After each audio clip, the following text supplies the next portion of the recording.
কি খুব সুস্বাদু লাগছে না দেখতে? তো এইভাবেই কিন্তু আমরা চিংড়ি মাছের মালাইকারি রেসিপিটা তৈরি করতে পারি।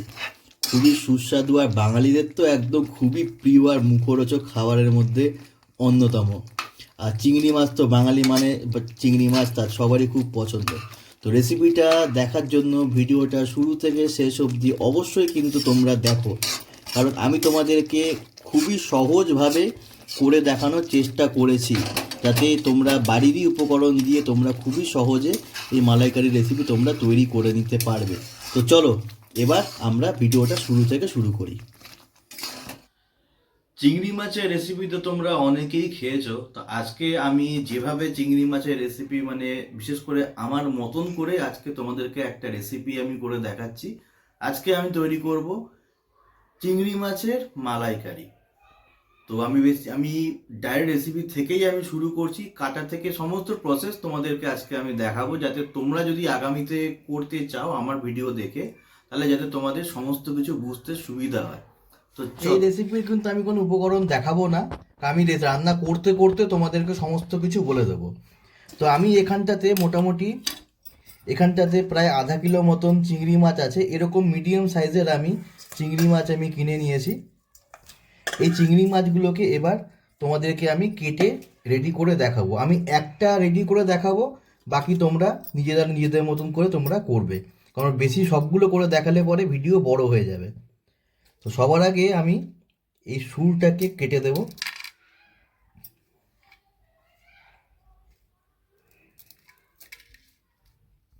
এই যে পাগুলো যে আছে ছোট ছোট পা, এগুলোকেও কেটে নেব।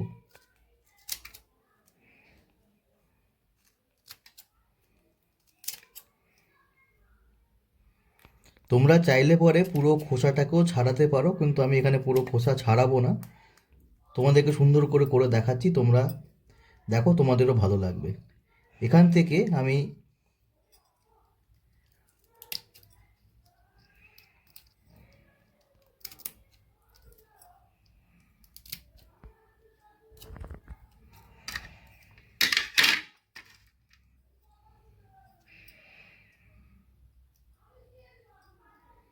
মাথায় দেখো এরকম একটা ময়লা মতন থাকে, এটাকে কিন্তু বের করে নিতে হবে।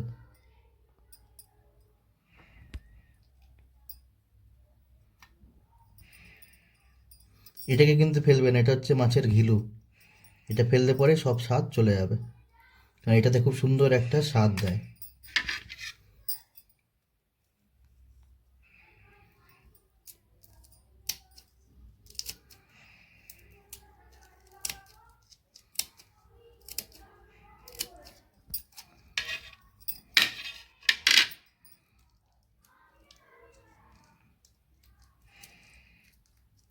এ দেখো, দেখতে পাচ্ছ এখানটায় দেখো একটা কালো সুতোর মতন আছে, এটাও কিন্তু ময়লা, এটাকেও কিন্তু আমরা বের করে দেবো। এ দেখো,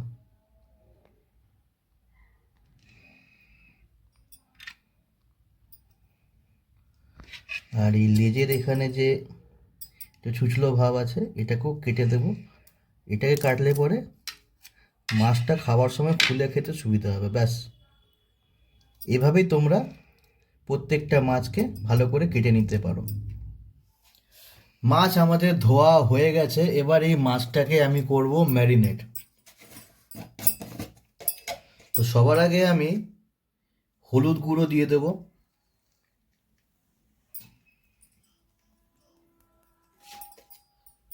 লবণ দিয়ে দিলাম। ম্যারিনেটের টাইমে মনে রাখবে লবণটা কিন্তু একটু বেশি লাগে, তো এখানে কোনো স্বাদ অনুসারে বলবো না। আর সামান্য একটু, মোটামুটি 1 চা চামচের মতন শুকনো লঙ্কার গুঁড়ো আমি এর মধ্যে দিচ্ছি। এতে কিন্তু খুব একটা ঝাল কিন্তু হবে না, মোটামুটি জাস্ট একটা কালার আসবে সেরকম। ব্যাস, এর বেশি আমি আর দেবো না। আর সামান্য একটু সর্ষের তেল, যাতে পুরো মশলাটা বাইন্ড হতে পারে। ব্যাস, এবার এটাকে ভালো করে আমি ম্যারিনেট করে নেব।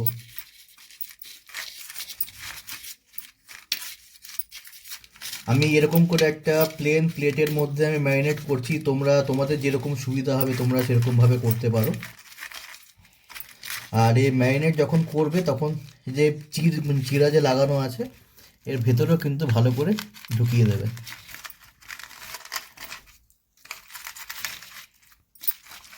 তো এভাবেই সুন্দর করে এক একটা করে মাছগুলোকে ম্যারিনেট করে নেবে।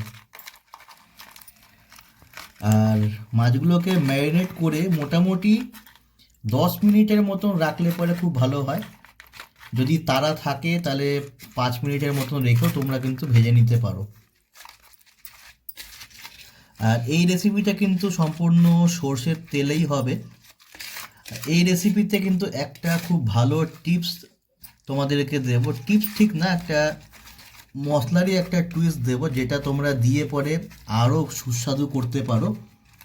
তো সেটার জন্য কিন্তু ভিডিওটা শুরু থেকে শেষ অবধি তোমাদেরকে দেখতে হবে, কারণ ওই টিপসটা থাকছে হচ্ছে মাঝখানে। চলো তাহলে এবার আমাদের মাছগুলো ম্যারিনেট হয়ে গেছে। তো মাছটা যতক্ষণে ম্যারিনেট হচ্ছে ততক্ষণে আমরা নারকেলের দুধটা তৈরি করে নিই। এবার এই সময় আমরা নারকেলের দুধটা বের করব। তো নারকেলটাকে কিন্তু আমি এরকমই ডুমো ডুমো করে কেটে রেখেছি। এই নারকেলটাকে আমি সম্পূর্ণ মিক্সিতে দিয়ে দিলাম। আমি গরম জল করে রেখেছি, এই গরম জলটাকে আমি এর মধ্যে দিলাম, দিয়ে এবার এটাকে সম্পূর্ণভাবে আমি কিন্তু পিষে নেব। তো এখানে নারকেলের দুধ তৈরি হয়ে গেছে, এবার এটাকে আমি ছেঁকে নেব।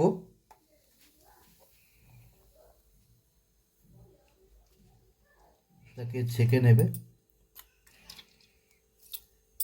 আর বাকি যে রেস্টটা যে বাঁচলো, যেটাকে তোমরা ছিবড়া বলতে, আমরা যখন ছিবড়া বলি, এটাকে দিয়ে তোমরা কোনো রকম রেসিপি তোমরা তৈরি করতে পারো, কারণ নারকেলের বিভিন্ন রেসিপি তৈরি করা যায়।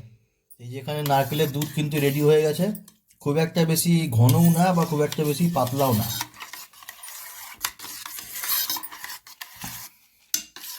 কড়াই গরম করে নিয়েছি, এবার এর মধ্যে আমি সর্ষের তেল দেব।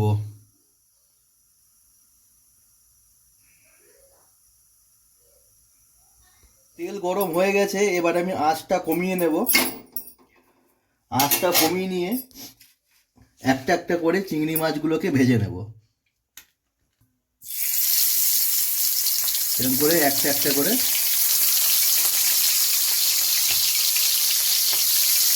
চিংড়ি মাছ কিন্তু খুব তাড়াতাড়ি সেদ্ধ হয়ে যায়, তো সেই জন্য কিন্তু খুব একটা সেদ্ধ করবে না।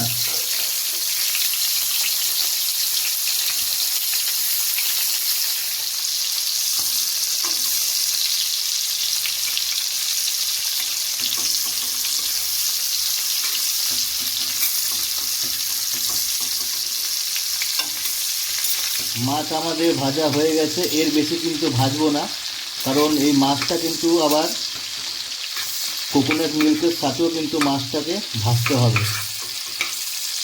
আর বেশি ভাজা হলে পরে কিন্তু ওভারকুক হয়ে যাবে। এবার আমি মাছগুলোকে উঠিয়ে নিচ্ছি।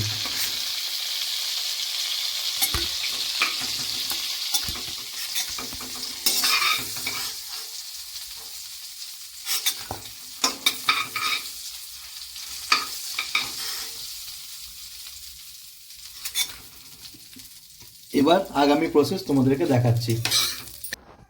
এবার এই মাছ ভাজার তেলের মধ্যে আমি 2টো তেজপাতা আর একটা দারচিনির ডাঁটিকে, মানে একটাই দিলাম কিন্তু বেশি দিলাম না, কারণ এটার খুব একটা গন্ধের দরকার নেই, এটা হালকা একটা মাইল্ড ফ্লেভার হলে যথেষ্ট।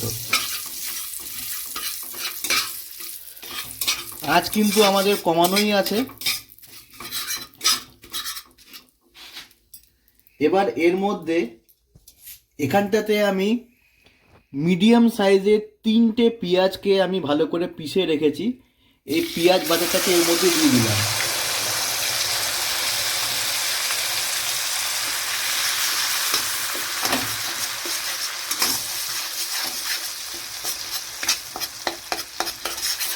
এবার এই পেঁয়াজ বাটাটাকে আমি ভালো করে ভেজে নেব।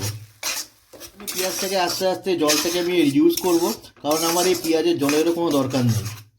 তারপরে আগামী প্রসেস আসছে। তো যতক্ষণে আমাদের পেঁয়াজটা ভাজা হচ্ছে, তোমাদেরকে যে বলেছিলাম যে একটা টুইস্ট তোমাদেরকে দেখাবো, সেটা তোমার একটা প্রসেস দেখাচ্ছি। এটা অপশনাল, করলেও তো কোনো ক্ষতি নেই, না করলেও কোনো ক্ষতি নেই। তো এটাতে টেস্টটা চতুর্গুণ বেড়ে যাবে। তো এদিকে আসো, দেখো এখানটাতে আমরা এই সাদা সর্ষে নিয়েছি, তোমরা চাইলে কালো সর্ষে নিতে পারো। মোটামুটি 10 থেকে 12টা এখানে কাজু নিয়েছি, 4টে কাঁচা লঙ্কা আছে, আর এরকম সাইজের 3টে আমি এলাচ আমি এর মধ্যে নিয়েছি। কারণ এবার এটাকে আমি মিক্সিতে ভালো করে পিষে নেব, পিষে একটা পেস্ট তৈরি করব। আর এর সাথে এখানটাতে আমি দইটাকেও দেবো, ওই দই দিয়ে সমস্ত কিছু পিষবে। খেয়াল রাখতে হবে দই যেন খুব একটা টক না হয়, ঠিক আছে? এবার এই সমস্ত কিছুকে আমি মিক্সির মধ্যে দিয়ে দেবো। এই দইটাকেও আমি এর মধ্যে দিয়ে দিচ্ছি।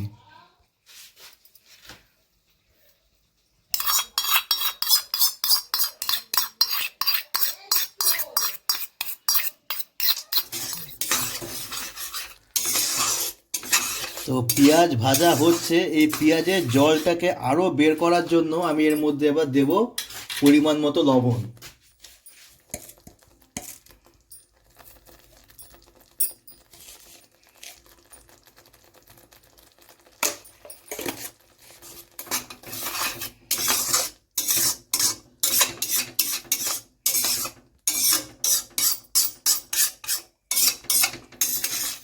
এবার এর মধ্যে আমি মোটামুটি 2 চা চামচ মতন আদা রসুন বাটা আমি এর মধ্যে অ্যাড করে দিচ্ছি।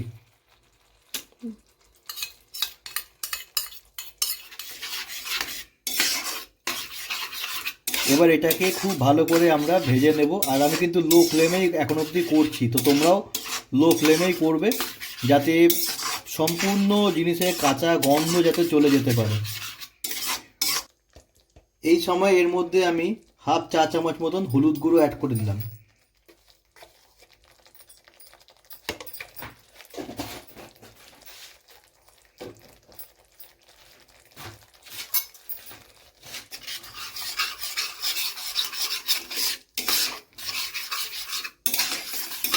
এই দেখো পেঁয়াজ কিন্তু নিজের জল একদম পুরোপুরি পেঁয়াজের মানে শুকানো হয়ে গেছে পেঁয়াজের জল। এর বেশি কিন্তু আমি আর শুকাবো না, কারণ এখন দেখো হালকা হালকা তেলও ছাড়া শুরু করে দিয়েছে। এবার এই সময় আমি যে কাজু দিয়ে দই দিয়ে যে পেস্টটা তৈরি করেছি, সেটাকে এবার এর মধ্যে আমি দিয়ে দেব। দিয়ে আঁচটাকে একটু বাড়িয়ে খুব ভালো করে আমি মিলিয়ে নেব সব কিছুর সাথে। কালারটা দেখছো কি সুন্দর হয়েছে, অসাম অসাম, দারুণ দারুণ দারুণ।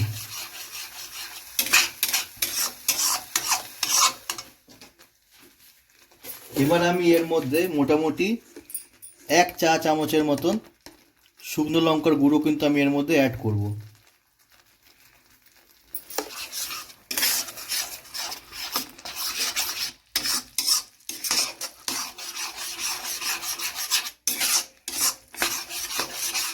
খুব ভালো করে আমি এটাকে মিলিয়ে নেব। তো মোটামুটি ভাজা এখানে হয়ে গেছে, জলও শুকিয়ে গেছে, এর থেকে বেশি আমি আর শুকাবো না। এবার আমি যে নারকেলের দুধটা তৈরি করে রেখেছিলাম, সেটাকে আমি এর মধ্যে দিয়ে দেব।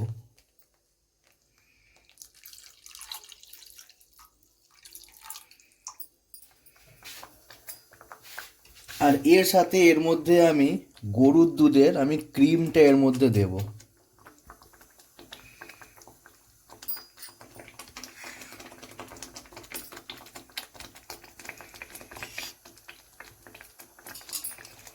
এবার এটাকে আমি খুব ভালো করে ফুটিয়ে নেব।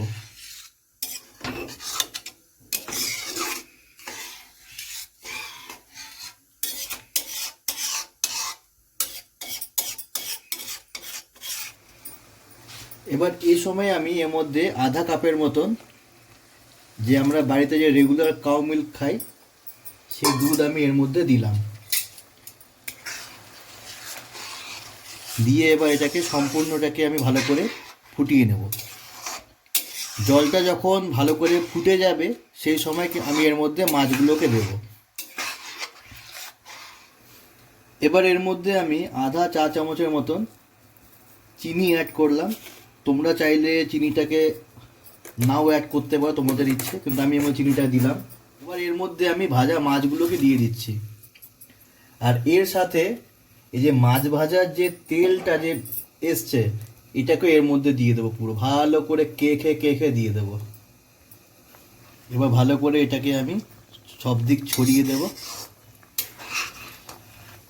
এখন কিন্তু আমি আর আঁচ কমাবো না, এটা এখন পুরো হাই ফ্লেমেই থাকবে, কারণ এটা এবার রিডিউস হবে। তো আমাদের মালাইকারি অলমোস্ট রেডি হয়ে গেছে। এবার এর মধ্যে আমি মোটামুটি 1 চা চামচের মতন ঘি এর মধ্যে আমি অ্যাড করব।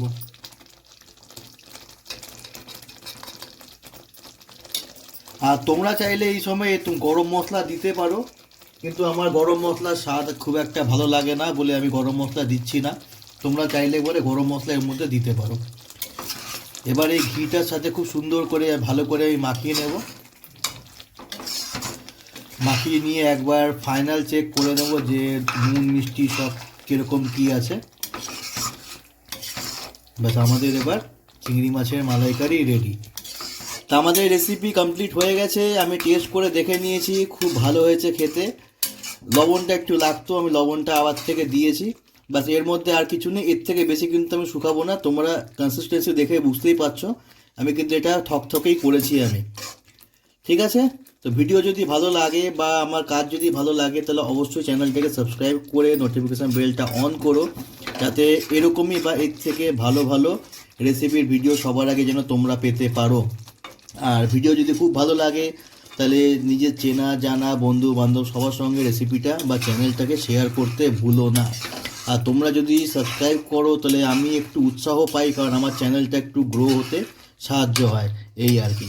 আর ভিডিও যদি ভালো লাগে তাহলে অবশ্যই লাইক করতে পারো, আর যদি কিছু সাজেশন থাকে তাহলে কমেন্টে অবশ্যই জানাতে কিন্তু ভুলো না। তো আজকের মতো ভিডিও আমি এখানেই শেষ করছি, কারণ আর তর্স হয়েছে না, এবার খাওয়া দাওয়া করবো। অলরেডি ভিডিও অনেক লম্বা হয়ে গেছে। ঠিক আছে, আজকের মতন টাটা।